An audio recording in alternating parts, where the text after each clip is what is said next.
Welcome, welcome, welcome. And today is our first conversation of the new year, and we have a special guest here with us today. Some of you are familiar with Dr. Ross, especially if you have attended Lincoln University. And also, this is not his first time being a guest here. And it is someone that I really admire, especially from his education background. And it was a professor who held me accountable when I was at the university. So even before I introduce, Dr. Ross today, which I'll give him the opportunity to share something about himself before we get into the conversation tonight. As you may have seen, the title of today's conversation, today's discussion, which is our cultural impact from an anthropologist perspective. So, in tonight's conversation, it's not about entertainment. It's about understanding who we are, where we come from, and what responsibility comes with that knowledge. Because the more we become aware of, the more responsible we should be when it comes to not only for ourselves, because this life that we are living should not be focused solely on us and what we can do or achieve for ourselves. We are entering a discussion titled, as I mentioned earlier, Our Cultural Impact from an Anthropologist's Perspective. This conversation is designed to move us beyond surface level history and into awareness, alignment, and action. Too often, Black men are introduced to culture only through trauma, struggle, or survival. But culture is more than pain, it is power, memory, systems, and legacy. But before I even go into, well, I'll say this before I give Dr. Ross the platform. Anthropology helps us see the culture, see that culture is not accidental. It is constructed, transmitted, disrupted, and when reclaimed, can be strategically applied. So, Dr. Ross, welcome to the Black Male Impact. I'm just looking forward to the conversation tonight. Well, thank you, Dr. Cross, and it's good to be back with you because we've been working on things for about maybe 12 to 14 years now. Correct. And the first thing I want to do is a little preamble and tell you what I do and why I'm doing this. Okay. Now, 25 years ago today, for Black History Month, I did a presentation at the Nebraska State Penitentiary. Okay. And I was a professor at the University of Nebraska at Omaha. And Omaha is where Malcolm X is from. He's from Omaha, Nebraska. So I did the presentation on Nubia in Egypt, which is my area of expertise, and I wrote a book on it and all that. Anyway, there was a young man there who was 28 years old in prison. Yeah. He had been there for 10 years.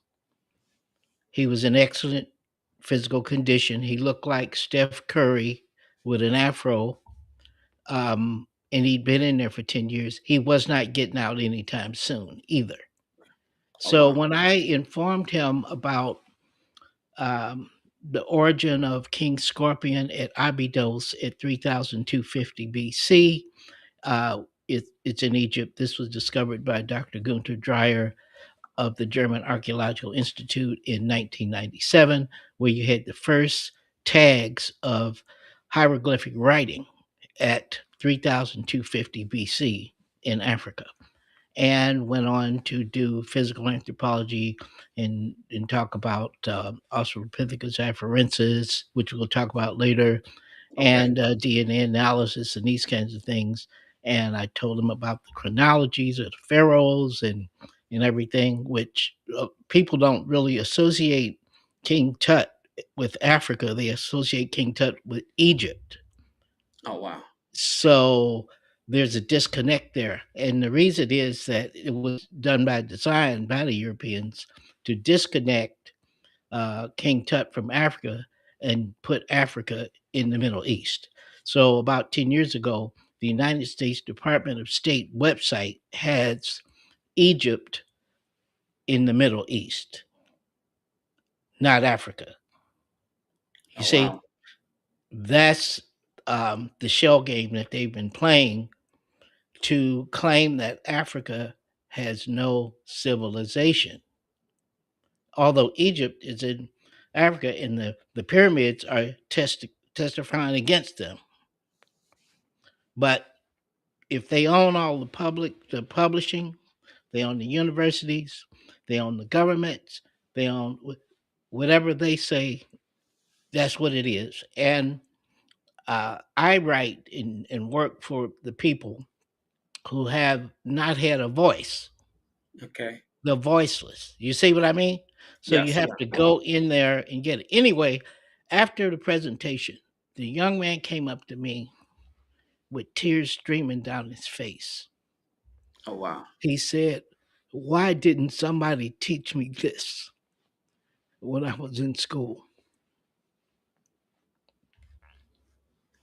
And that's one of the things that cause most of us, um, you know, to not be aware. But it shows the level of work that you're doing and how important the work that you are doing is to us, because some of us are not exposed to it, and because we're not exposed, we limit ourselves and we do things that sometimes is not aligned with who we are as individuals.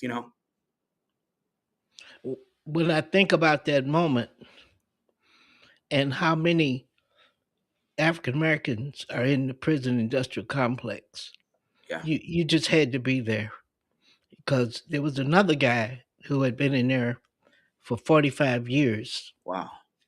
and he still wasn't getting out anytime soon. Wow. What a waste we have experienced with the prison industrial complex because our people have no identity and they don't stand for anything. So they are easily influenced by Correct. anything. So, as you know, with me, I have principles. Correct. There's no way around it with Correct. me, right? Yes, sir. That's what I learned. That's what I was taught. We have the strongest ancestors in the world. They survived the Correct. Atlantic slave trade. I'm finding out how strong. I knew they were strong because my grandfather that I grew up with in the house, we had a two-family house, and my grandparents lived upstairs and my parents lived downstairs, and they bought the house together. My grandfather was a soldier in World War I. He fought in France and won the Croix de Guerre. Also, my fraternal grandfather was a soldier in World War I. My father was a soldier in World War II. So the discipline that I got was from them from day one. But see, you have to know who your parents are in the first place. And Okay. a Yeah. lot of people don't know who their parents are or have parents, and that's where they lose it right off the bat. So it's the responsibility of the parents to do the socialization of the child that they had. That's their job, right? And if they don't do it, it's the prison industrial complex because they don't have any foundation, you know, and they feel unwanted and all kinds of disasters follow from that. So that's why I do this.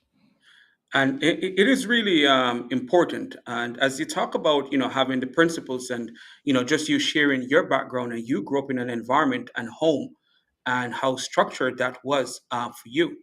And I 24 do 7. believe, yes, and structure is really important. Without the proper guidance, you become much more easier to be influenced by the distractions Right. that we see every day. Because we're all going to be exposed, but the type of foundation you have will determine how what you see daily influence you. And so having the structure, having the guidance, having examples is also important, to really um, counter the things that we are exposed to every day. And we see that there's a narrative that's been pushed, when it comes to us. And when we look back on our foundation and see how excellent we were, the things that we have achieved, even with limited resources, there's no reason we should limit ourselves today. But sometimes, depending on the environment, we sometimes some of us have been told what we can't do, and we do take on that perspective. But I know you were about to say something. Go ahead. Well, what did my parents go through? They were from Mississippi. Okay. I was born in Ohio, right there on Lake Erie, but they were from Mississippi in the early 1900s, late 1800s. Okay. What do you think they went through? Yeah, So, they could have succumbed to whatever social construct. but it But was rough.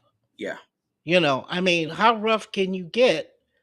Because as late as the 1960s, Mississippi was where James Chaney, Michael Schwerner, and Andrew Goodman were lynched by the Klan and murdered and buried, and Emmett Till in '55. That's Mississippi. That's wow, where they came from. How did they get through that and yeah. get to the north and be in the military and everything? Yeah, it can, you know, there's a lot of pain there, and sometimes again, as when I was introduced you before you get on to start talking, sometimes what we hear, mostly come from the trauma, the pain, but I know that you have, gone deeper than the pain. You have seen the success. You have seen, what we have accomplished. And sometimes we are not exposed to it. So, as I'm going to get into, so I have some questions here that I really want to ask you to, get your perspective, because there are things that I still need to learn.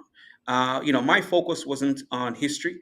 I didn't do anthropology to understand, the foundation of some of the things that we do experience today, especially from an historical standpoint. And being that, I didn't grow up here, so some things I was not exposed to. And being that, my studies did not so focus on history, I just barely did some history classes, to get my degree, of course. But I just want to, begin. Let me ask you this directly. What is our cultural impact, and how do you define it from an anthropological perspective? I'm glad that you mentioned that you had not taken anthropology, which most people have not, because it's Correct. only offered at certain universities or colleges that know uh, that it's necessary. Correct. Now, most people wouldn't think it was necessary, and I didn't either. My enlightenment began when I went to Africa Oh and wow. found out that everything that I had been taught about it here is wrong. Oh wow. Oh, So wait, that about Africa or about anthropology? about Africa. Okay. That's Okay. the Yeah. source. Yeah. Now, you ask what is our cultural impact. Without Africans, there wouldn't be any cultures in the world at all. Oh And wow. any anthropologist will tell you that. Now, people who haven't studied anthropology wouldn't know. But um,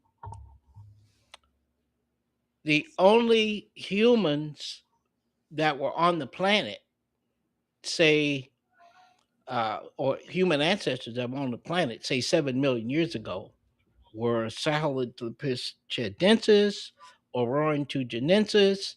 That would be in Chad and also in around Kenya 7 million years ago. So there's no other hominids in the world at that time. Wow. Then you have around 4.7, 4.8 Ardipithecus cadabra in Ethiopia, then Ardipithecus ramidus, about 4.1 million. Then you have Australopithecus afarensis, which is known as Lucy. That is the popular name. Now, everybody's heard of Lucy, I would hope, by now, but Lucy is a 3.2 million year old hominid walking upright on 2 feet, which was the game changer that led to us, and only in Africa. So there's no other people on the planet in the world or anything similar.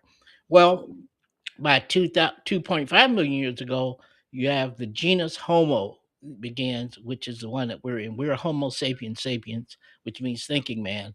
And the genus Homo starts with Homo habilis, at a site called Goma in East Africa, where they made stone tools habitually and they scavenged carcasses, just like you see vultures. You know, when one of these antelopes dies or something, here Correct. comes the vulture. Well, humans sort of grouped together with stone tools and drove those animals off. And then they could butcher these carcasses. And the main thing they did was they used those stone tools to break open the bones and get to the bone marrow, which most animals can't get to, because Okay. they can't break the bones. Well, humans started doing that and moving towards different adaptations. So, within after about maybe 700,000 years after Homo habilis, uh, you have Homo erectus who leaves Africa, migrates out of Africa about 1.8 to 2 million years ago, and starts to inhabit the rest of the world. Okay. Homo erectus. That means he's an upright walking man. The average height of Homo erectus was about 6 feet tall. And one of the examples is Nariocotomy boy, a Homo erectus fossil that was found and analyzed. And so Homo erectus goes out and inhabits the world. And I'm going to talk about Homo erectus a little more because it's important for China. The Okay. Chinese believed that they were descended from Homo erectus as opposed to Homo sapiens sapiens from Africa, like all of the rest of the world's population. And so DNA analysis had to be done on that. But I'll talk about that a little later. Okay. So, So, yeah, not to cut you off, but I just want to get the context, especially for those who are listening, because um, you're saying that the foundation right, of existence right. is African Black people. Absolutely. There's no other people on the planet without Africans migrating into all the other parts of the world. So if a population migrates 1 mile per year, how many miles can they migrate in 10,000 years? Go That's a again. math. That's a math question. If a Okay. Okay. population migrates 1 mile a year, it's a simple question. How Okay. many miles can they migrate in 10,000 years? Well, almost everywhere. Well, the answer is 10,000 miles. Oh, yes, yes. Right. So you see, that's how Homo erectus spread, and then later waves of migrations out of Africa spread to all parts of the world. And by the time the Europeans started invading the rest of the world with ships, everywhere they went was already inhabited. And there's a book called Time Walkers, published by Clive Gamble, published by Harvard University, that we had in archaeology 30 years ago. Other Okay. people wouldn't know that because if you're not in anthropology, this is not your field, Yes. not your Yeah. area. Yeah. The regular, even as a student, if that's not our area of focus, we may not even, look into it. And it's just because, I've been having these conversations with you, I have been exposed to different knowledge that we sometimes are not exposed to, which bring us to a certain level of awareness, which removes limitations because when once you study, you get to know that it's a narrative that's been painted when it comes to us and how limited that narrative is. And we sometimes succumb to that limitation. But my next question to you is, when we start with the conversation with the mitochondrial Eve, did I pronounce Mitochondria. mitochondrial? Yes, mitochondrial Eve. Yeah. What does that original story tell us about interconnectedness, identity, and shared humanity? All humans on the planet today are descendants of a woman from Ethiopia, the area that's now known as Ethiopia, 300,000 years ago, when and Africans eventually migrated out into the rest of the world, and Okay. so their DNA matched. So now, as I told you before, the Chinese believed that they were descendant of Homo erectus. Homo erectus lived in sites in China like Shukutian around 900,000 years ago, and the Chinese thought that they look more like Homo erectus than Africans or anybody else.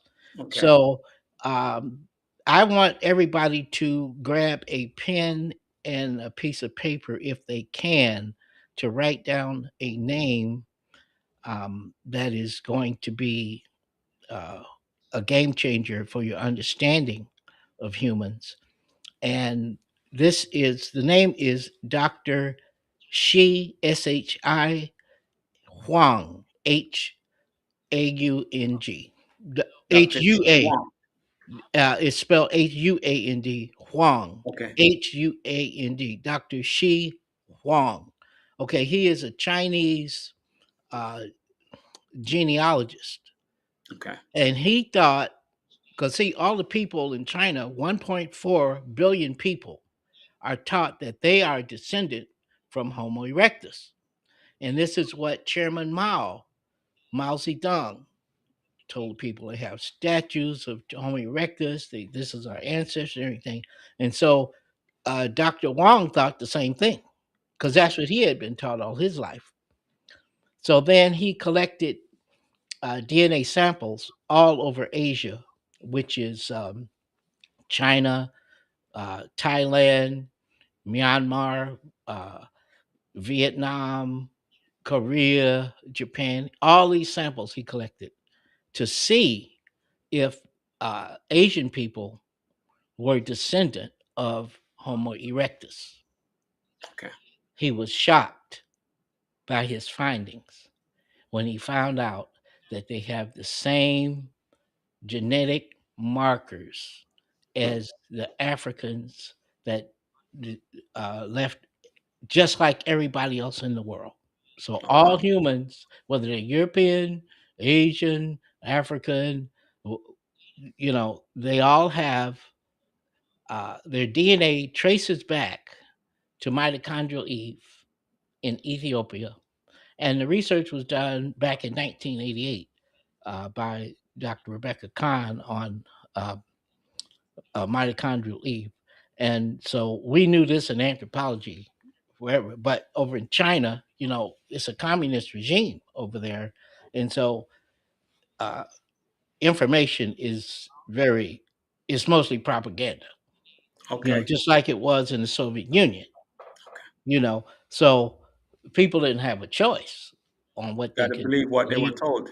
That's it. And so, see, this is common to regimes around the world because all the regimes use a sociological theory as their basis. As you know, China is using communism, right? Correct. You have some other uh, theocracies like Iran, they have a sociological theory. United States has a sociological theory, democratic capitalism, so these regimes control knowledge and information that's in their interest. And if you go against that, then they will come after you. Oh wow. And people hear bits and pieces, that black people are, the original people, but as you said, there have been systems to, suppress that knowledge, um, about, our origin, or of humanity, and because I think that will empower us more, and even more than how we are empowered, because I think once we're exposed to the knowledge, I think it really removes that limitation, and maybe give us a little bit more drive to override or challenge the narrative that we have been taught, or we have been conditioned to think. But I want to go into the next question, and I know you're going to come back to the identity and shared humanity. But the question I want to ask next is, how has African culture historically influenced global systems such as language, science, spirituality, governance, and innovation, even when credit was denied? Well, when you talk about civilization, we have to start at the beginning instead of starting at the end, like most people do. If this is not their area, if anthropology and history is not their area, well, see, the anthropology and history are two different things. History is reliant on one thing: written records. Okay, So, writing didn't start until 3250 BC. And so, everything before that is in the area of prehistory. So, okay, historians are not trained in prehistory, they don't have the range.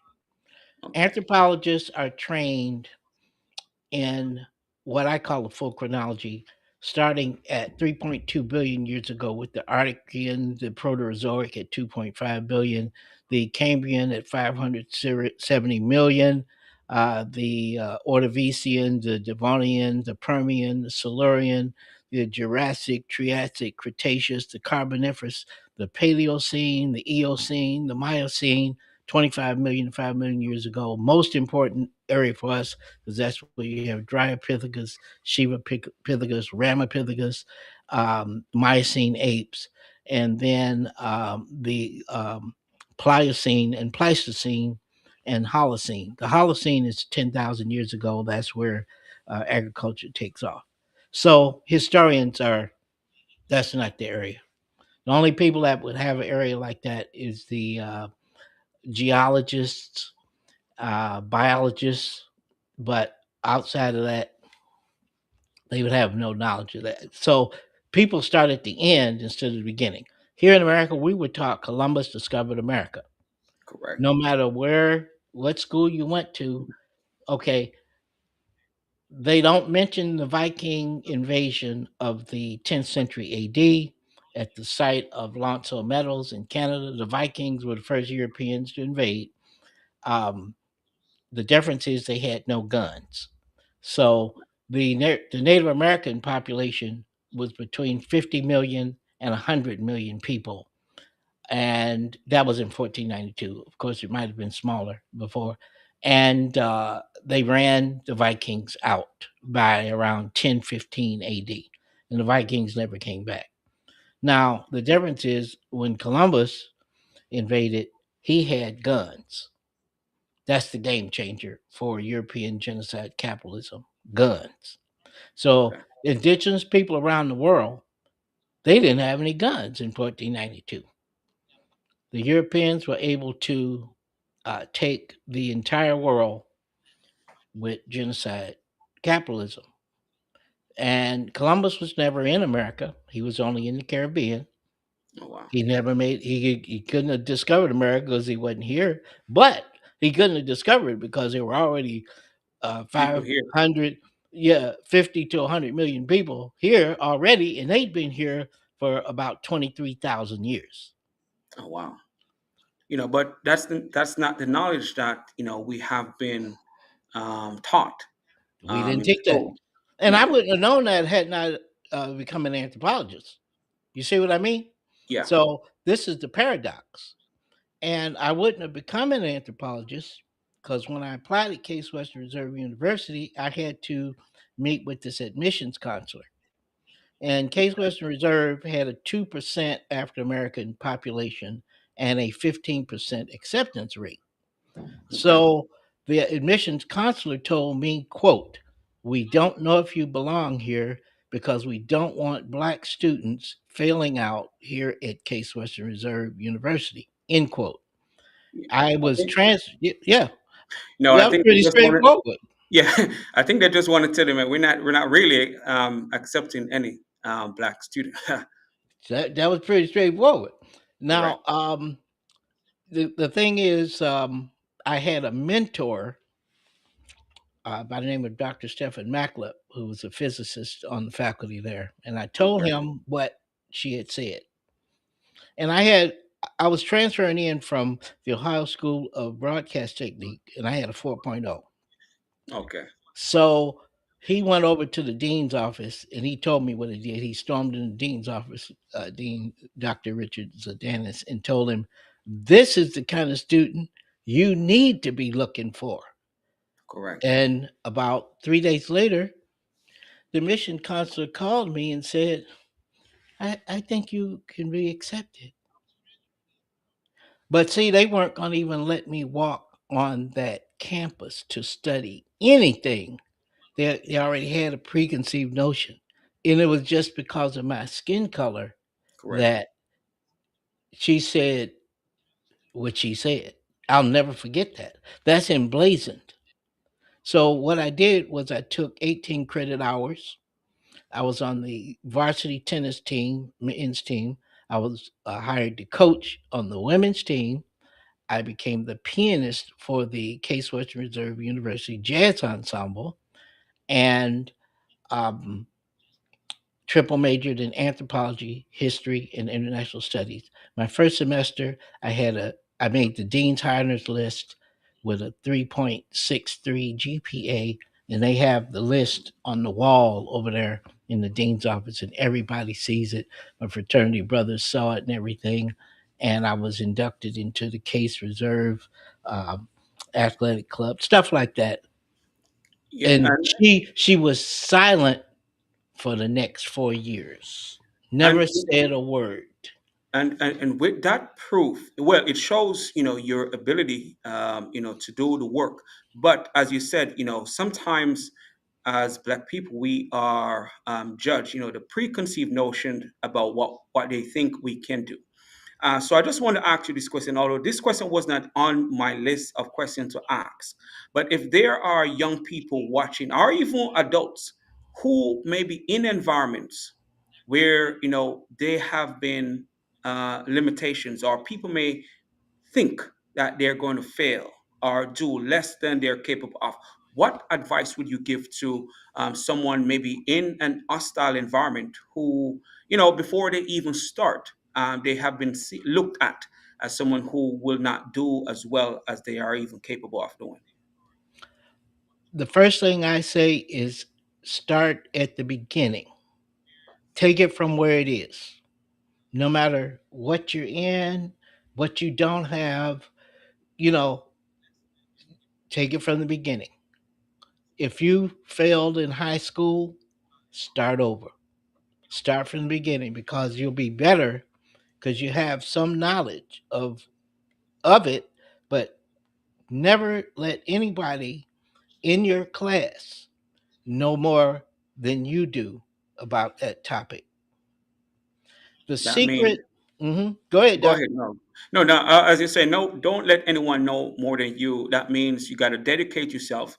Right, Be disciplined enough right. to do the work. And there's no way around becoming the best you possible. We have to do the work. We have to make the commitment. So yes, but I know you were about to say something. The secret to academic success, and I can tell you this as a triple major, quote, write this down. Success is measured by your ability to complete things, end quote. So when you Success is your get an ability to assignment, complete you things. you complete everything. Correct. Never have anything incomplete. You see, and Doc, as you know, no one could ever criticize my work or my Correct. publications. Have you ever had anyone? I know they haven't been able to. Well, but as you said, you have been a demonstration, and whilst you were a professor at Lincoln, you didn't only hold us accountable. I see, with my two eyes, seeing you as a professor, where you demonstrate your disposition, how you show up, how you present yourself in the classroom, represent the same standard that you were holding us to.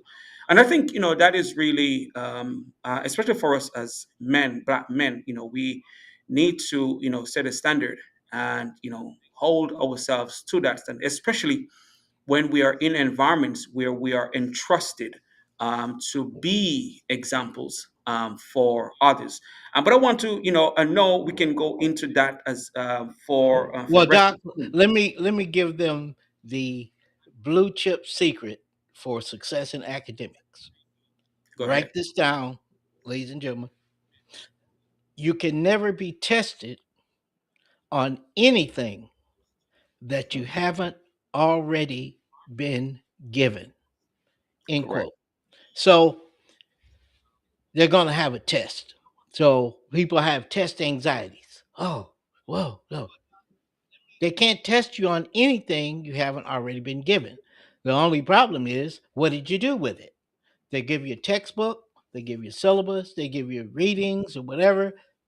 What you do is devour that and be um, arrogant to the point where they can ask me anything. Ask me anything about this book. Ask me anything about this paper that you gave me and everything. And then you can get the 4.0 every time. I did it myself. So you can never be tested in academics on anything you haven't been given. And if somebody tried to do that, then you can nail them to the cross with the dean or whoever, because they didn't give you that. That was not in the lecture. That was not in the book. That was not in the articles. That was not in anything. They can't test you on that. So see, you've got them boxed in academics because they can only test you on what they gave you, And what you are presented with, it's just on you to make sure you studied. and they Yeah, don't. yeah, I'm going That's to the problem. correct. I'm just going to switch gear a bit because I have so many questions here. I know I'm not going to be able to go through it, but I'm going to try my best to go through it. But in your view, right? How did colonization and enslavement intentionally disrupt African culture, continuity, and self perception? It's massive. Um, the As far as Africa is concerned, it was Chancellor Williams who wrote the book, "The Destruction of African Civilization," Okay, and I think the gun is the real game changer. Of course, Africans had been enslaved starting in 641 A.D. when Arab Muslims invaded Egypt, and then they enslaved Africans all the way across to Morocco. And by 711 A.D., they invaded Spain and took those enslaved Africans in there, and they were there for about let's see, six till four, about 800 years. They were in Spain, and they didn't get kicked out until 1492. So Africans were already in this slave nuance, but it was a new refinement on slavery, as Oleana Egmiano says, when the Europeans got into the Atlantic slave trade. And so this was not just about America, the Atlantic slave trade. It was not. It was part of European genocide capitalism, which was global. So okay, while they were doing the Atlantic slave trade, the Europeans were stealing the continent of Australia. They stole New Zealand. They stole Tasmania. They stole 13 provinces of China. They stole the Indian subcontinent. They stole South America, and guns were the game changer because none of the indigenous people had guns, right? So they were able to just wipe out populations that, if they had any resistance, steal the resources, enslave the Africans and everything. And the money that they were really gaining was in the enslaved Africans themselves, and they could make money off tobacco and stuff like that. But George Washington was buying enslaved Africans for maybe $280 or so. That's equivalent to about $30,000 in today's money for an enslaved African at that time. So their wealth was based on how many enslaved Africans. So, say if you have um, one is 30,000, 10 is 300,000, 100 enslaved Africans is 3 million, Wow. and 1,000 would be $30 million in today's money. That was the basis of the political power of George Washington and Thomas Jefferson, the enslaved Africans. Queen Elizabeth I funded three slave catching and trading missions with John Hawkins. He was her man. And what they were doing was enslaving Africans and selling them to the Spanish and Portuguese, making money hand over fist.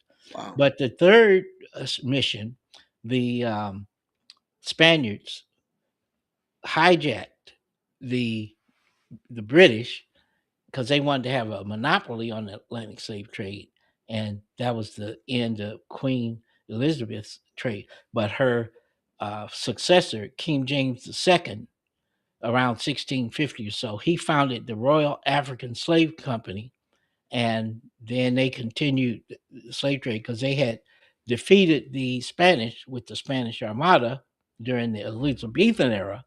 So it was wide open for them, and that's where America gets massive slave trading going on. And so, but again, we think about ourselves, but it was a global phenomenon. The Portuguese stole Macau, and the Chinese allowed them to be there. They did this to the entire world with Correct. guns. We're just part of that European genocide capitalism, you know. I know you mentioned about Chancellor Williams, the destruction of the black civilization. African, yeah, yep. So being that it influenced everything that we do up until today, because I heard the numbers that you were calling out, and with that base, it already put them at an advantage, um, you know, from a financial standpoint, and that they can only build on what they have gained from the slave Dr. trade. Cross, may Yeah, I ask you, how wealthy can you become from stealing? unlimited. You Oh, become. okay. Thank you very Yeah. much. So being that they have that unlimited wealth, which gave them an advantage, which continues today, because if you start with a lot, you're only going to be at an advantage, which, throughout different parts of history, we know even when African American Black people were able to, partake in some of the activities, go to civil wars and stuff like that, when they came back, they weren't given the same opportunity as everyone else. But I want to ask this next question, as we go, because I know you will get into different parts or continue from what you already shared. But I still want to ask this question from an anthropological lens. How do narratives and social constructs become tools to shape behavior, belief, and identity across generations? That refers to labeling theory in sociology, which really does a good job of that. The ones with power create labels that are beneficial to them, and then they have the power to make that label stick. And so that's what Negro is. Oh, wow. The Once you're designated as Negro by the ones that have the political and military power, Then they can exploit that. This is why enslaved Africans built the White House, that building in Washington. Enslaved Africans built that. You see what I mean? That is um, exploitation of a group that has been labeled Negro, N word, colored, so forth. Those are Lazy. external label. And how can you say that these Africans are lazy when they're doing the work and the Europeans are not doing any work? But that label stick, and African Correct. Americans believe it. They Well, believe that about themselves. that is true. As you talk about, the labeling theory, and that's why we have to be really cognizant of, what we're saying about ourselves, and realize that, it's a part of the social construct. It's a part of brainwashing us, and even part of us being dependent, because they may think, make us think that we have to depend on society Right. to provide a way for us. But we have seen or read about Black Wall Street, and I think those individuals took it up on themselves to say, what, we're going to build something regardless of what society say. Mean that we have the ability, we have the ingenuity, we have the creativity, so we can do it.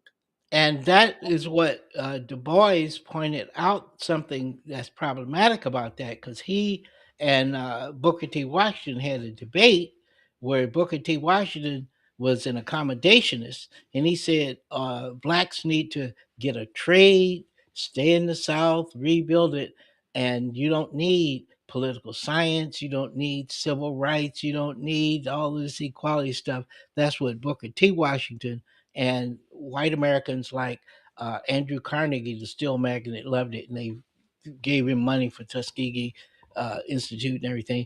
Du Bois said, uh, "You don't just need to have a trade. You need to have science. You need to have biology. You need to have political science. You need to have mathematics. You need to have all of these things, because you can have all the money in the world and the trade, but you don't have the political power to protect it." And Correct. that's what happened to Black Wall Street, Rosewood, and all of these other places where within this system, these African Americans had done the work, shown, what they could do and all that. Didn't matter because they didn't have any political power. So when they burned Black Wall Street, nobody was coming, you Oh, see. wow.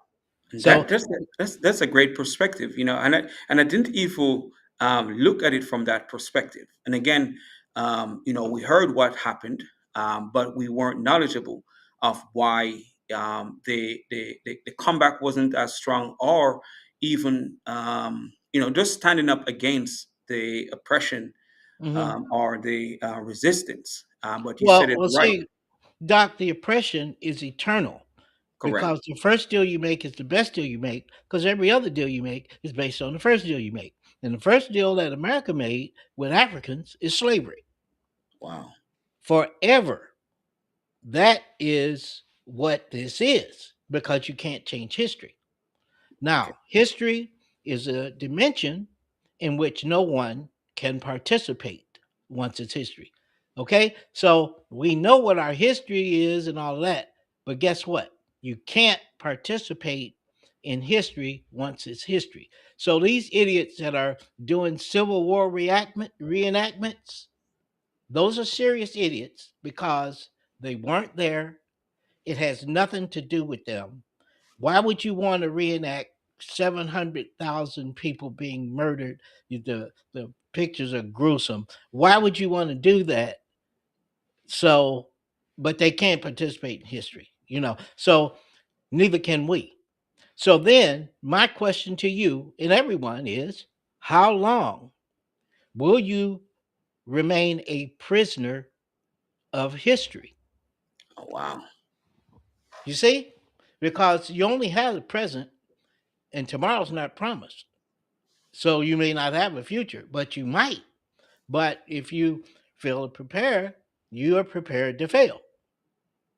You Man, that know, That question is really a powerful question, and it really makes you think, um, because, as you said, we can't go back and change what happened, but it's up to us to make a decision to see if we're going to move from that. Innately we have the ability. That's one thing I strongly believe. I know we can do great things. We have seen it. But the question you ask, I believe everyone needs to ponder on that question. How And long are it's we? going to be one at a time, Correct. not a mass movement. Just like Black Wall Street, it was they really were doing great things. Nobody's coming to save us. Wow. Nobody's coming ever. You see what I mean? Yeah. And history is there was a poem about that by Sun Ra. Sun Ra is an avant-garde keyboard player from the 1950s in jazz. Wow. Now, the jazz people know who Sun Ra is, wild and crazy guy. But he made a poem that I saw on one of his albums. It's called The Dead Past. He said the past is dead, and those who live in the past are doomed to die and be like the past. That's why those who have passed are said to be past. That's right. That's Sun Ra's poem. Now I Well, want you would know Sun Ra because you look him up on the internet, Sun Ra, and you can take a look at him, and he looks like a wild and crazy guy. And he was avant-garde, very influential in the jazz movement here in America. And one of the guys in the band I played with, he went and sat in with Sun Ra's band at the Smiling Dog Salon. Uh, Sun Ra's songs might go an hour and a half for one song. wow. So he told the trumpet player, the guy that I know, and when he came back, he said, "Hey, how'd you do it, son?" He said, "Sunrise told me I didn't have enough energy because he couldn't play a song for an hour and a half." That kind of thing. Oh, wow. It's really weird. But again, the contributions to culture that African Americans have made is absolutely it's immeasurable. You can't measure it. You know, I strongly believe, and it's of recent that I found out some of the innovations and some of the things that we have as Black people have,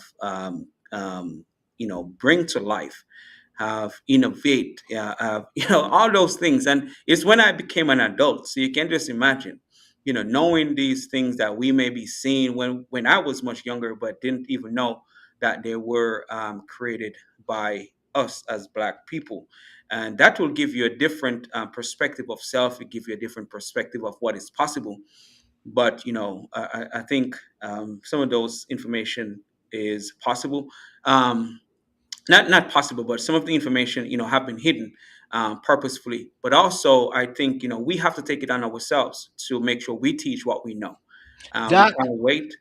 can anybody that has a car or SUV that drives, can you imagine driving now with no traffic lights? Oh no! Oh man, What do accidents you will be. think? Oh yeah, we will have accidents. Guess That's who fixed that?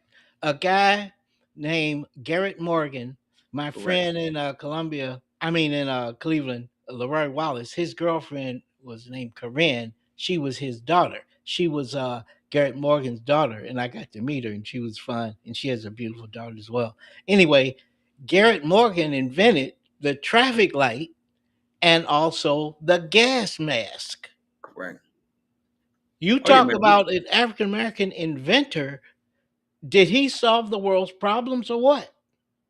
Oh yeah, man. Because in World War I, the Germans were using poison gas on Wow. soldiers. So without a gas mask, it's over. Yeah, man. Our contribution, as you said, it's just tremendous.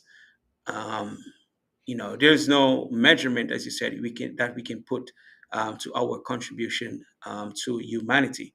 And I want to go on to my next question. Um, how do you see cultural memory showing up today in Black communities, even when people are unaware of its origins?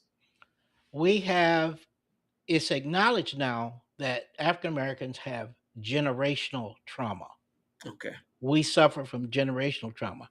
Our parents had trauma, their parents had trauma, all the way back to the beginning of the Atlantic slave trade. So that trauma is passed on from generation to generation. So if you're classified as black, Negro, colored, whatever in America, you have generational trauma.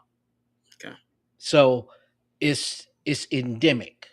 There's no escape from it, and our ancestors 50 years ago, 100 years ago, oh my gosh, what they went through. My father in the segregated army, both of my grandfathers in the segregated army.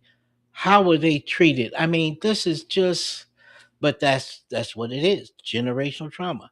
And the women of the enslaved African women and their descendants had, I think, even worse, because the laws were that if a enslaved woman resists the sexual advances of her Wow. slave owner, they could kill her. Wow. You know, that was what it was here. And as late as the 1940s, 1950s or so, my friend Carvey Irvin, he was from Tyler, Texas. I think that's where Patrick Mahomes is from also. Anyway, I was at Tyler, Texas once in the 1970s. But he told me that the African American sharecropper women Hmm. down there in Tyler, Texas, they were, if they were married to an African American, they were expected to, you know, uh, give sexual favors to the owner, of the property, even though they were married and everything. And that's in the 50s and 60s. My mother's from Mississippi. She told me what the white women were doing down there with these African American men. She said that they would arrange for some work to be done at the house on the property. And then when their white husband went to work, the black men would come and the women would answer the door with no clothes on. Oh, wow. That's Mississippi. That's what was going on. My mother was born in 1924. She lived Wow. to 2021. My grandfather, my maternal grandfather, he was from Mississippi. He was in the war in World War One. He lived to be 102. Wow. His mother was born in 1866. She had 18 children in Mississippi and four husbands. She lived from 1866 to February of 1968. That's 2 months before Martin Luther King was assassinated. That was her lifestyle. That was my great grandmother. So these people that got you here, And some of the things that they told us and even scolded us from stem from the trauma that they experienced or the trauma that they have right? been living from. Right. So, and as you talk, you said that there was something that this person was talking about the book Post-Traumatic Slave Syndrome. As you mentioned, that we are living today, from trauma, and Hmm. we sometimes are not aware of it, but we have experienced it, from our parents, and we live and show up in the same light, unaware of the reason why we even suppress our ability. Even we grew up in a community where black males don't want to show that they can be smart, not realizing that that's part of the trauma. You wonder, how do we know this as young as we are? How do we know? Like, you're growing up and we're thinking that, oh, females supposed to be doing better than males. How did we know that? It's like we know males don't read. As young as we want to be, we're not reading. Well, Like, everyone is born into a culture that's already going on when you get there. oh wow, That's the problem. So, the socializations, especially in America, and in Jamaica, you had the slave trade as well, but correct. yours ended earlier than ours did. But that's those are called folk taxonomies in anthropology. Okay, The things that you learn in your neighborhood.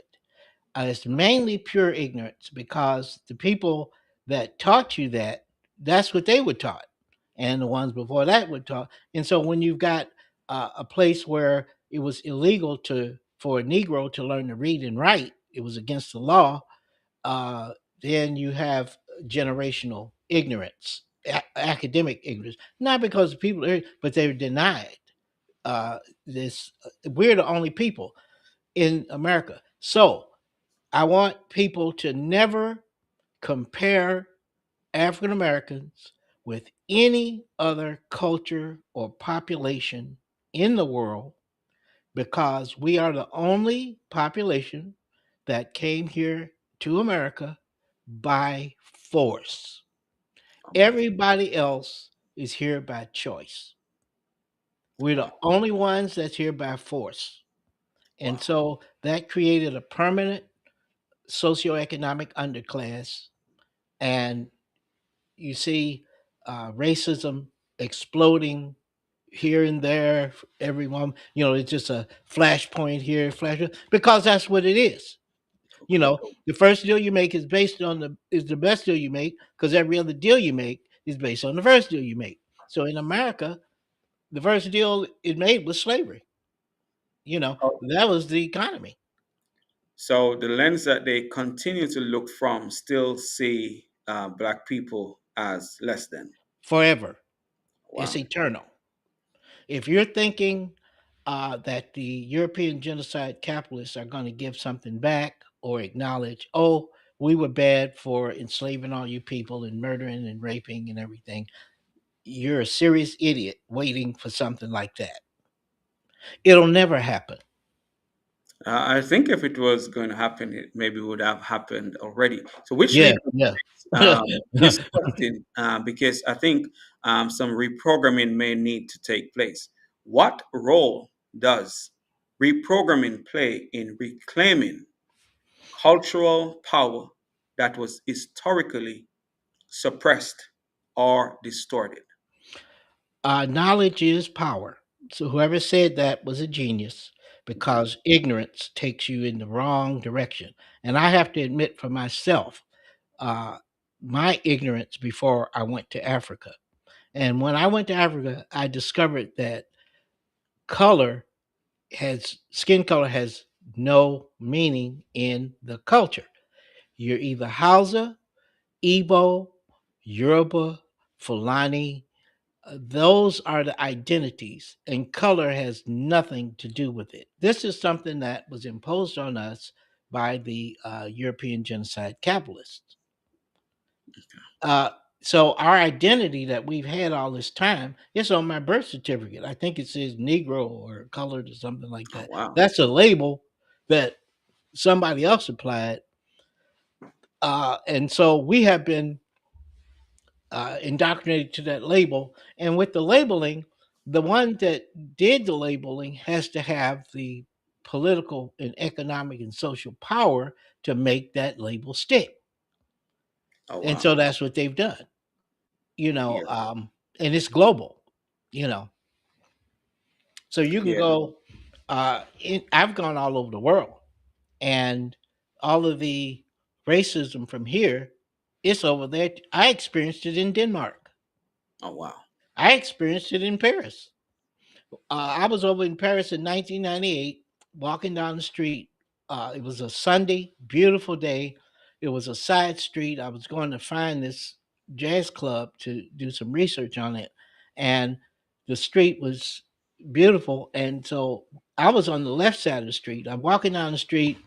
I had on my Nike tracksuit, new, and the Nike shoes. I was okay for sports, and nobody was on the street except about Wow. 70 feet uh, down, there was a white female walking toward me. And so we were on the street, and I'm just walking, and she's walking. When she got to be about 40 feet away from me, she crossed the street. Oh wow. Now, that's what we call paralinguistic racism. Nobody said anything. It was paralinguistic, Yeah. So they were already conditioned to see right? you in a certain light, and She thought I wanted something. She thought I wanted her. Now, if I had been Ted Bundy, and if Ted Bundy was walking down the street with her, she would be in serious trouble. yeah, but I didn't, I didn't want her. I didn't want anything. I was just walking down the street looking for the club. So for my research. but again, it does go to that their socialization, their conditioning. We all have been conditioned and socialized, but when it comes to us, there are certain things that have been said about us that continues today, because I'm going in elevator 2026, and I saw a lady, and she decided not to go into the elevator. But I was, maybe I would say, what, I'm not going to go either. Maybe it's a good thing, but it is sad that and not everyone is like that. But you do experience those things even today, because they see us sometimes as a threat, and got to get past that perspective of how they see us and stuff like that. However, I want to get a few more questions in, because whenever we start talking, I know 1 hour is not even close enough. 1 week is not enough. That's right. To go over some of the things, because I have a few more questions. I still may not get to the end. I have about 15 questions. I'm just at number 8 question, so I may ask two more questions. Anything for Dr. Cross. That's That's all. right. So what we may have to do, I may have to get you back on at the close to the end of February to kind of dive close out, the Black History Month, because there's so much that we are not aware of, that we may need to be enlightened on when it comes to Black history. Even myself, still need to learn more, because I started reading the Chancellor Williams book, but I haven't finished it. I think you have recommended it to me maybe a year or so ago, but I haven't completed it. But Well, his book is more historical, yeah, and it is racist in that he does not have the anthropological background to okay, actually understand. So he's repeating some empty platitudes in the book, but okay, it just gives you a sense of what happened. And one of the few African populations that was able to escape the genocide capitalism of the Arab Muslims in the 7th century AD was the Dogon of Mali. And the way they escaped them was they went into what's called escarpments, and escarpments are mountainous areas with a lot of jagged rocks. Well, the Muslims' horses couldn't go in there.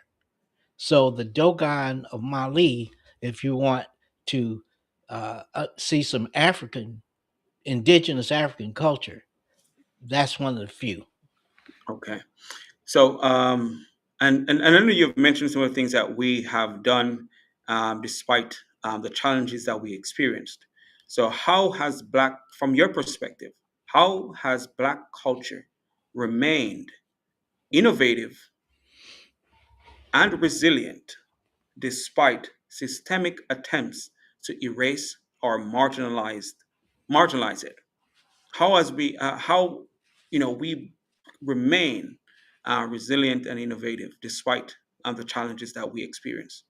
Well, just surviving the European genocide capitalism and the generational trauma is the first step, and that is a lot because our ancestors did it. That's the only reason we're here. But Pan Africanism is what Dr. W. E. B. Du Bois explained. The Okay. problems of the African American is the same problems in Africa. You see, so it's a a shared, problematic scenario that comes out of the 1492, process and invasion. Now we just have a lot of great uh, people in America, African Americans. Somebody like Charlie Parker, or somebody. I'm in music, so I know how great these people are, and they're so great around the world. Okay. More, but not here. You see, because it was Mark Twain who heard the Jubilee Singers, I think, and he said, "Wow, I sure would like to praise them, but Wow. since they're Negroes, Well, can't yeah, do it." man. There, Yeah. there are so many things that came out of us, and even some of the things that other culture or race Mhm. may do today. There's not Um, races. You should change the terminology to populations. Population. Okay, Right. so whatever population, we are the origin. We started so many things, and yet it's because we may not have given the credit, we may not have been highlighted. And I think that's one thing that even today we must become real cognizant of and highlight the great things that we see in each other, because that will also help to counter what we have been conditioned, because we know even become a part of suppressing those who show greatness amongst us, and we cannot participate in helping suppressing the greatness that we see in each other. If anything, we should be highlighting it. We should be putting it up on pedestal. Just give it all the praise that we can, because it helps to counter what we see, or what we become aware of late.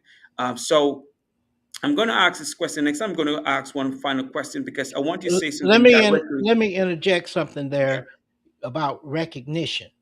yeah. This is something from that you would learn in the political science department if you've never been in one. And this is something I want people to write down.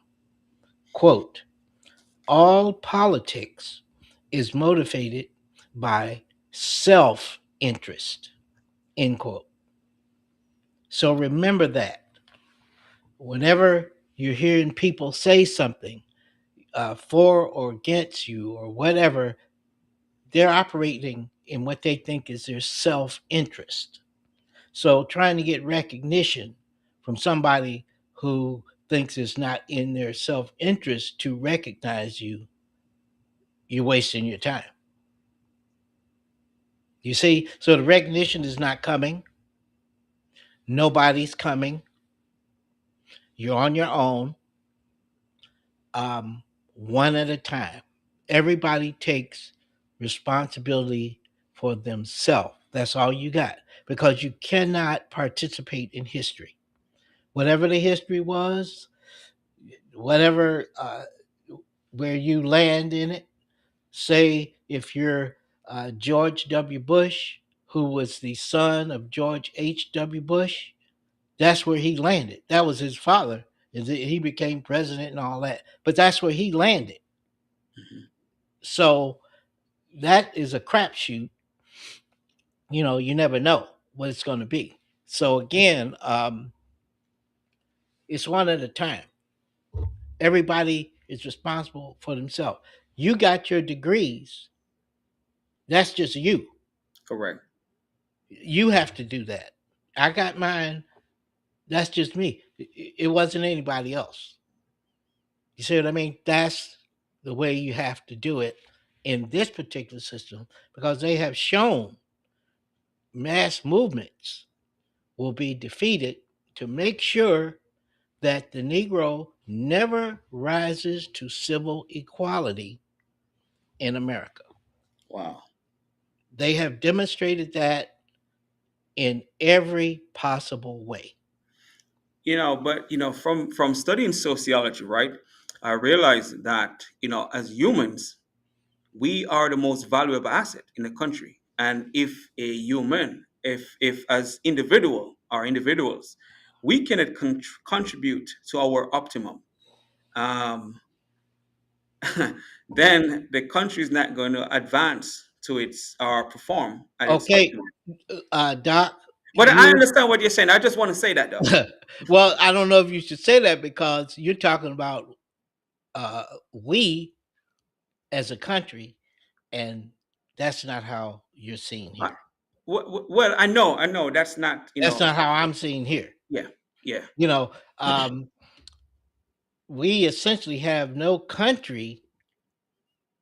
We're in a country. We have some, you know, we're taxpayers and everything, but that they don't want us. It was Abraham Lincoln and Stephen Douglas that had the debate, the famous debate, what to do with the Negro. wow, Then they came up with the African Colonization Society. Okay, we'll send those Negroes that once they're out of slavery, we don't want them here, so we'll send them over there to Liberia. You know, wow, that kind of thing. So that's the ideology. You know, oh wow. so So when they talk about community, let's say somebody like one of these politicians, pick any one of them, somebody in Congress, they talk about the community. You're not in the community. They're oh not wow, talking about you. oh wow. You know. All right. So with that point that you made, Hmm.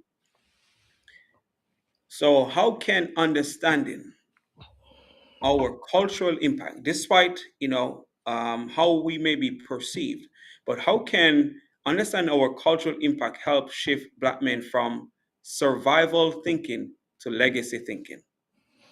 They have to start at the beginning, taking it from where it is right now. Whatever your past was, it's irrelevant because you can't participate in it. So it's But what we do going forward that matters most. absolutely, you got to start. I think of the film that Spike Lee did about Malcolm X, just as an example of somebody in the prison industrial complex. Malcolm X was running the streets of Boston and, doing this kind of thing, and he got in jail, and then he started to read books.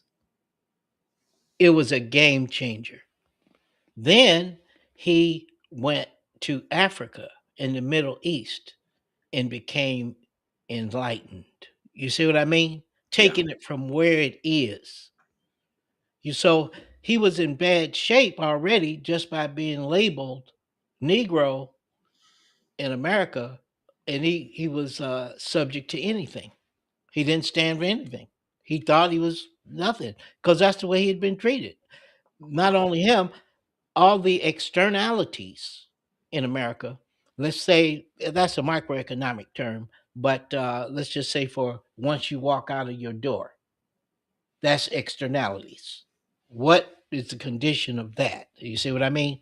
Hmm. So the externalities that he had already been born into and everything, you know, that's he was forced into that box by the label, but he took it from the Correct. beginning. Hmm. He didn't know he was a scholar, I don't think so. but look what he was able to do, enlighten himself. Yeah. You see what I mean? Then he Hmm. figured out Elijah Muhammad was a scam, and there you go. But see, that's the problem with intellectuals, especially African American intellectuals or intellectuals. They fall under suspicion and they are targeted, Correct. you know, because they're telling the truth, and the other people don't want the truth to be known by the Negro because it's too empowering. Yeah, that movie, by Spike Lee, the Malcolm X movie, really was a powerful movie, and not just his transition, but as you said, it shows you what knowledge can do. As you in the beginning, you said knowledge is power, and the person that came up with that phrase, did some justice there because once you get exposed to knowledge, it really changes your perspective. It It's really really. empowers you. To be Mhm. honest with you, Oh, it's absolutely. growing up for me, I wasn't like a reader. I was just like the statistics where males don't read. So but not until I start doing more of it, I realized that once we start acting on the information, but it opens something in yourself, in your mind, that really empowers you to make the bold step, go and to go forward, to take on things that you may not take on just naturally, maybe because of your environment and stuff like that. But we are 20 minutes over the hour. But So, for those, we're not going to stop right now. I'm still going to ask you a question. But for those who are here with us, I just want to say thanks, for joining, and thanks for tuning in. I really appreciate you all being here with us. And we still have a lot more that we can talk about, and we will be talking about more as the month goes by. And you will definitely get to engage with Dr. Ross again. But I want to ask him this question before we go today, and it may stem into multiple questions. But I want to ask this question: if Black men were to walk away with one action step rooted in cultural awareness, what should they do next to turn knowledge into impact? there are so many examples of African Americans who have overcome, so many things and done so many uh, unexpected things, like maybe General Benjamin O. Davis, uh, you know, Tuskegee Airmen, uh, President Barack Obama. I mean, how did he do that? Because it was a joke in America all this time.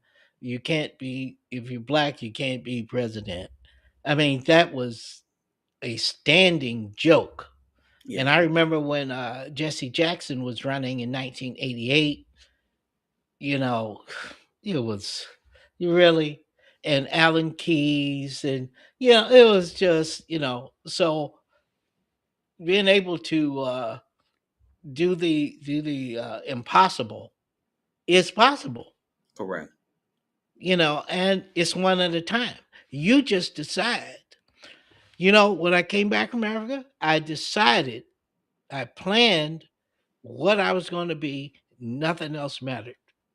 I didn't I didn't know anything about anthropology, but I knew something was wrong when I came back from Africa and saw the difference between what you learn here, which is Tarzan, and how it really is over there. It's just what we have. For example, I was a Rotarian. I was with the Rotary Club. So all of the Rotarians, I lived with Rotarians while I was in Africa. One Rotarian I lived with was Dr. Ngozi Alana. He was a medical doctor. He'd done his MD degree at the London School of Medicine. He owned 4 hospitals in a city called Wari. I stayed at his house and I had breakfast in bed every day. He has servants. The middle class in Nigeria all have servants. And this is how it works: young people from their traditional village come to the city, like Port Harcourt or Enugu or whatever. They live in Mhm. the house, they take care of the children, they prepare meals, and they go to school. They get to go to school, coming from these little villages to the city. and so the people are in the same tribe. I was mainly with the Igbo, and that's what the student. The average high school student in Nigeria is on par with an American college graduate, if not more Wow. so. Wow. So when you go to Africa, the first thing they'll ask you when they meet you, where were you trained? That means where did you get your degrees from? You see? So I designed my career as an anthropologist from nothing from the beginning. So you just make the decision You make the that decision, you wanted. you design what it's going to be. That's it. And you did it yourself, Dr. Cross. I mean, you took it upon yourself to do everything, you Correct. know. So that's what it is, one at a time. Nobody's coming. And and, Nobody's coming to save the Negro. and that is so true, which also I believe takes courage because, I remember when I just started the journey, even thinking that, I wanted more.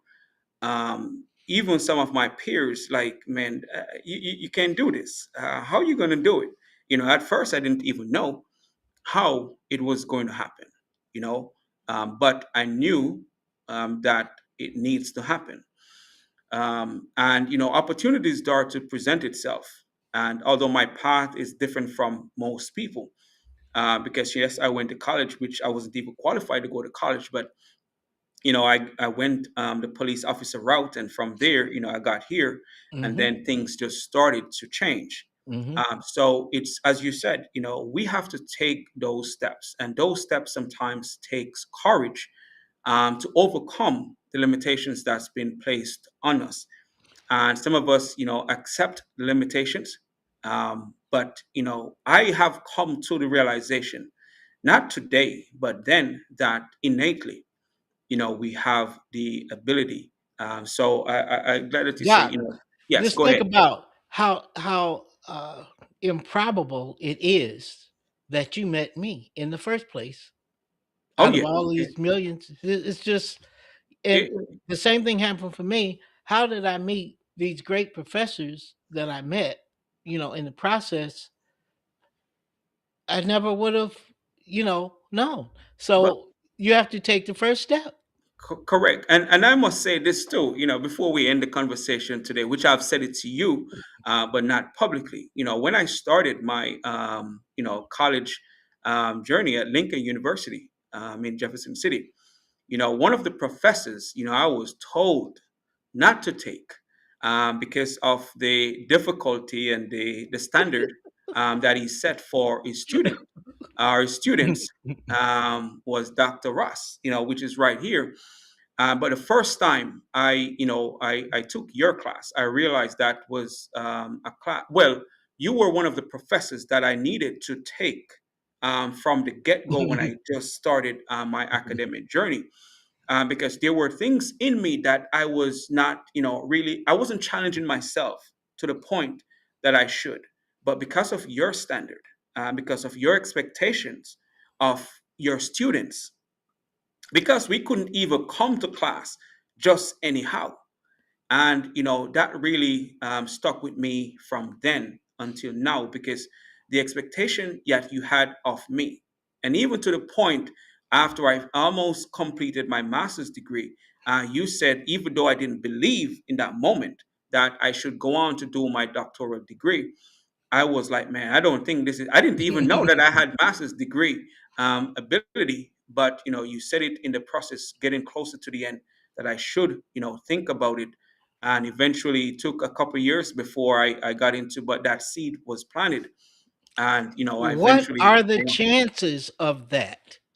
You see what I mean? yeah, It's just it was just a chance encounter yeah, that you took my class, and yep, then we talked and everything, and I saw your potential. I knew you had it. I knew you could do it. You may not have thought about it, but I could. And see, the difference between me and your other professors was that I bring a private school education to students in a public university.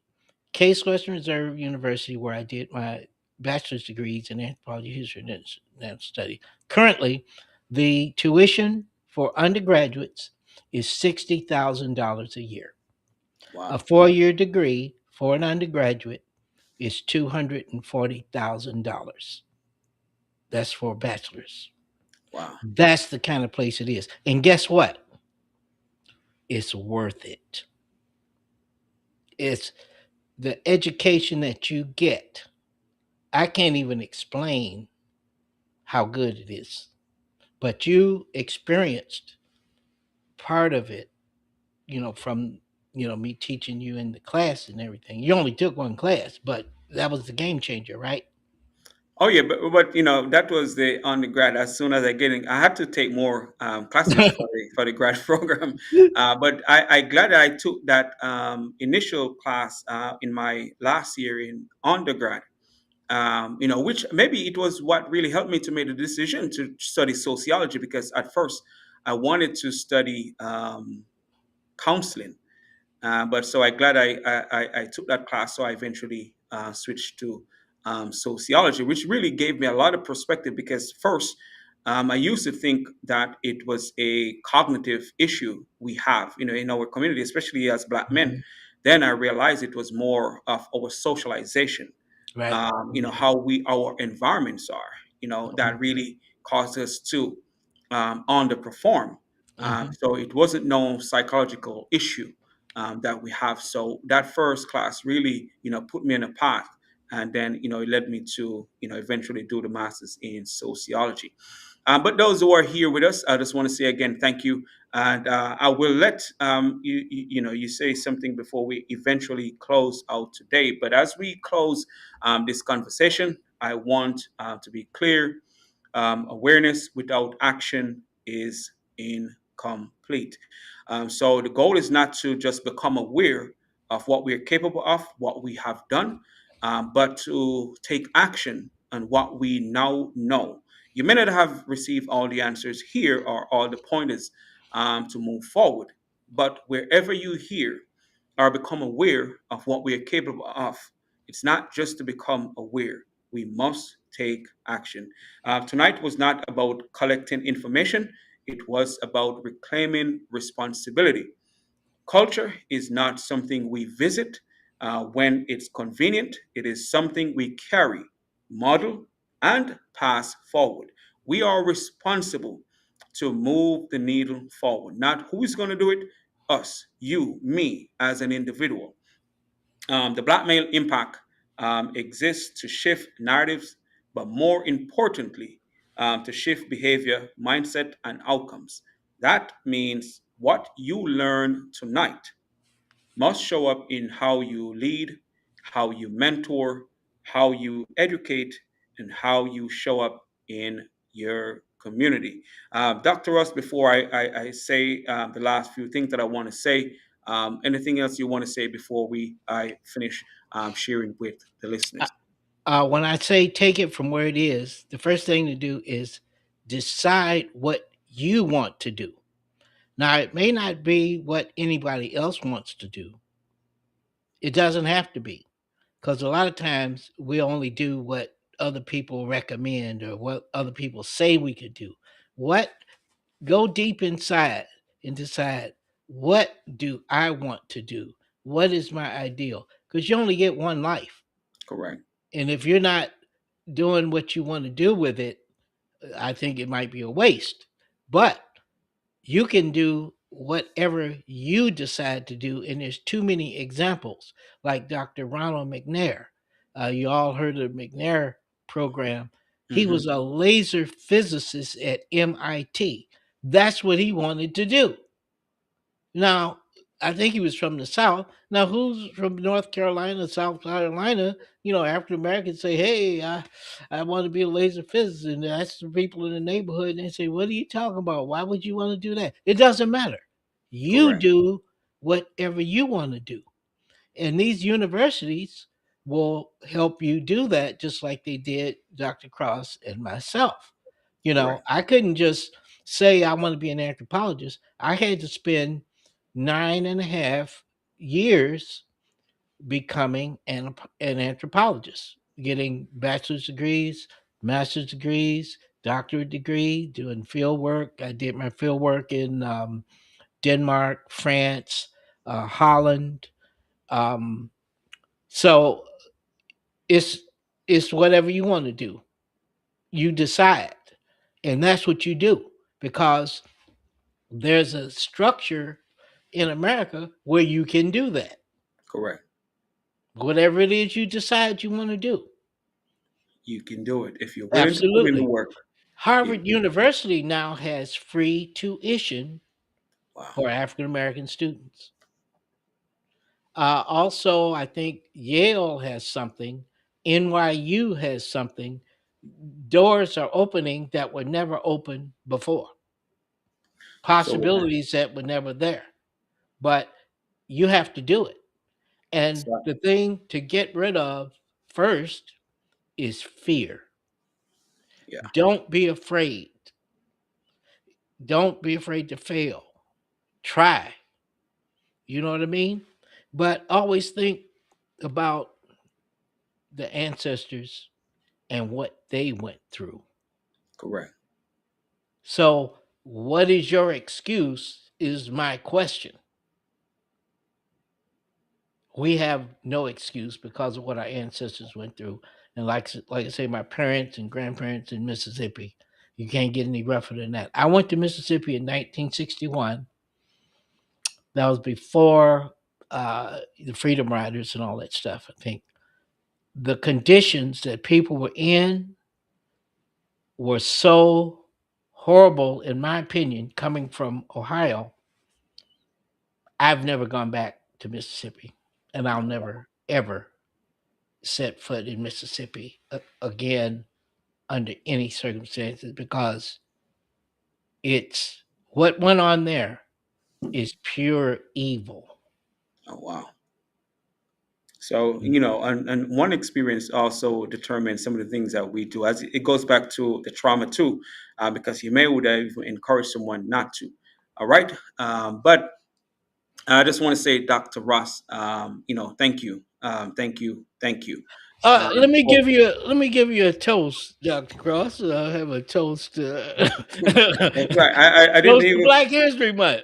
That's You right. know, That's right. I that's should it. have brought my glass. I don't have one And here. this is spring water. It's not vodka or beefeater gin like my aunt in Oh, Chicago I used have to I drink. have bottled water here. Okay, well then that's it. That's what we That's got. right. Yes. So, but I just want to say, man, just thanks, for the work that you have done, the work that you're doing, and your contribution to the knowledge that we get the privy to experience. So, and also and thanks to the listeners who are here. So, as we close today, our call to action is simple, but it is not easy. Take one truth you learned tonight and apply it intentionally in a conversation with young Black men in a classroom, in your household, in your workplace, or in your circle of influence. Culture becomes powerful when it is practiced, not just discussed. Commit to legacy thinking over survival thinking. Commit to learning your history beyond sound bites. Commit to aligning your actions with the responsibility that comes with knowing who you are and where you come from. And finally, stay connected, follow the Black Male Impact, engage in these conversations, support the work, and be part of a movement that is not just talking about change, but creating it. Because when Black men move with awareness, intention, and alignment, the impact doesn't stop with us, it multiplies. All right. Thank you for being part of this conversation. Let's turn knowledge into impact. I just want to say thanks, and I see you all for the next conversation. Okay, great. Thanks everybody. Thank you.